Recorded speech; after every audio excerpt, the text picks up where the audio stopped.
Hi guys, welcome back to another video.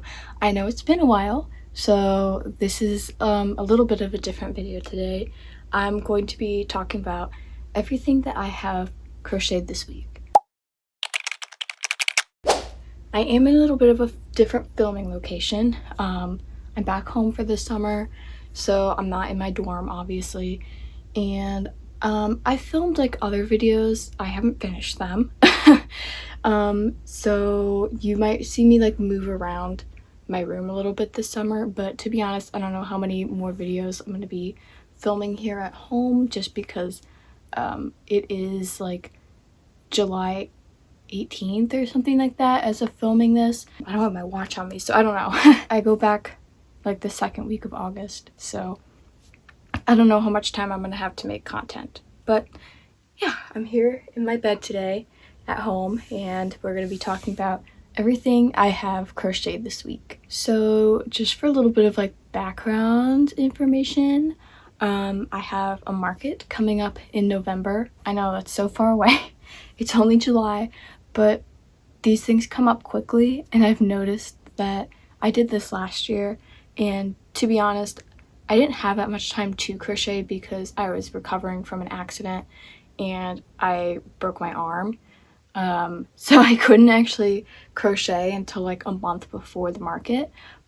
I found that when I tell myself I have so much time to do something, it's not as much time as I think it is.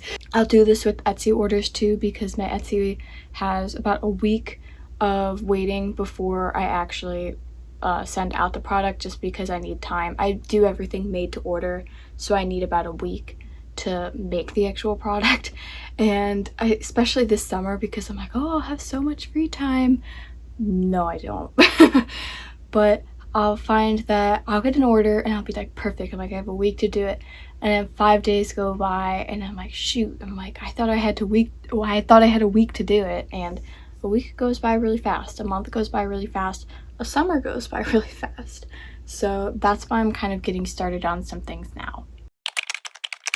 So the first thing I want to talk about are these cute little blueberry pouches. They're little drawstring pouches, and I tied this in a knot, but if you untie it here, the little leaves, then you can pull it open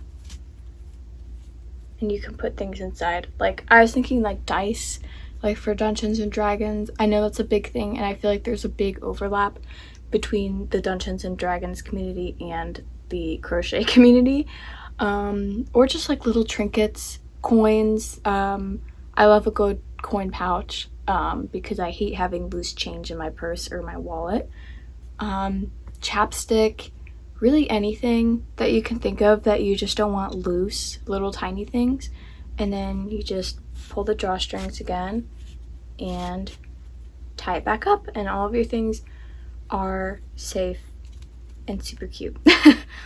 Boom. I think I'm gonna do different fruits, and I've made like 6 of these pouches. They're so easy to make because you're literally just like crocheting like a circle, and then you build up the walls and then you decrease.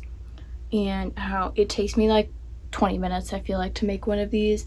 And this blue has been sitting in my yarn stash for ages. It was like, I've had it like since I first started crocheting, because my mom and I went like a little trigger happy with like buying yarn, and we would go to like, I don't know, like different stores like Walmart and like what's the other one, Meyer if you're from the Midwest. I don't know if other places across the US have a Meyer, but Meyer's is big in the US and they do carry yarn at some locations, so I think we got this one from Meyer actually. The next thing I want to talk about are these little loaf cats. I'll grab it right here. I know these are super big at markets, and I'm trying to get into more like plushy, like Chanel, no-sew, amigurumi stuff, because it's so simple and easy to make. It's very mindless. Like, I'll watch YouTube or TV or whatever for hours and just make tons of these. I think I made like 6 of these just from one skein of yarn. I believe this is the Bernat tweed yarn. I don't know. I went to Walmart and I was like, oh, I'll just like scope out the yarn section. I probably won't find anything because my Walmart sucks, so it's always picked over and there's like no good yarn. Not that Walmart has like great yarn selections anyways, but I found this yarn stashed all the way in the back behind the other brunette stuff, and it was on sale, so I got this for $5 and I was able to make 6 of these little cats, and I think I'll price them at about $5 or $6. But yeah, if I sell one of them, then I make my profit back. So yeah, I thought it was like such a super cute like calico color, and I think it's perfect for these little loaf cats because I usually see them in like, you know, white, black, gray, like kind of standard colors like that, and sometimes people will do like color changes to add spots and stuff like that. But I don't know, I thought this was such like an interesting yarn color, and I had calico cats when I was younger, and so calico cats are always like, they've always been very special to me. So I don't know, I thought it was cute to make a little calico kitty. And I also went to Michael's the other day and they were having a huge yarn sale. So I got this, it is the Loops and Threads tweed Chanel yarn, and it was originally $10 and I got this for $5, and I'm hoping to make more of these little kitties with this white and like gray and black kind of speckled yarn. Got this for $5. Speaking of yarn sales, like I mentioned before, I went to Michael's the other day and they had a bunch of yarn on sale. So I got this army green yarn and I made these little triceratops, and I made about 4 of these, I think. And I don't remember the yarn brand. I think it was also Loops and Threads, but I got it for $5, and like I said, I was able to make like 4 of these, which was good. The white yarn for the nose and everything I just had in my stash, but these guys are super cute. Again, another no-sew pattern, so I was able to make these super quickly. It took me a second to figure out the crest, I think that's what it's called, on a dinosaur. It took me a second to figure this out, but once I got it, I really got the hang of it, and I was able to make these super quickly. These are super cute. Again, another thing like the loaf cat, super easy to make. And I can price them low enough for people will buy them, and it won't be like such a huge impact on like my labor. And the fact that the yarn was on sale is also a bonus because then I can price these even cheaper. So that's always a plus, because if I sell one of these for $5, I automatically make my profit back with the yarn. So yeah, made a bunch of these little cuties. And again, on the topic of like no/low sew patterns, I decided to try my hand at the little mushy boys. I think they're called, that I see everywhere. I think in every single market video I've ever watched, these guys have been mentioned. I see them everywhere on Instagram, on Pinterest, wherever there's crochet content, these guys are there. So I made some of these. Again, I got this yarn on sale at Michael's. Didn't have a red, or they did, but it was like a gross kind of like velvety yarn that I didn't want to work with, and it was way too dark to look like a mushroom. It's kind of like a burgundy, like a wine red. But yeah, so I got this for $5. I got this for $5, and then the spots, I don't know if you can tell, but it is a different colored white. It's again just from my yarn stash. But I've made 2 of these guys so far, just because I was working on them like mindlessly before going to work, and I was able to make 2 in about an hour or so. Yeah, because I remember I watched a 1 hour long YouTube video and I was able to make 2 of these little guys. I think these are really fun to make. I think they're so cute. I would like to make some with like the regular red caps, but I think the turquoise is kind of cute too. I think I might also try to make some in like a purple to kind of go for like a magic mushroom kind of vibe. Like I feel like you would find these in an enchanted forest, in some sort of fairy tale, or they also kind of remind me of the mushrooms you find in the nether in Minecraft. So I hope like people see these and they're like, oh, it's cute. Like, they don't think it's weird that I didn't bake like a red mushroom.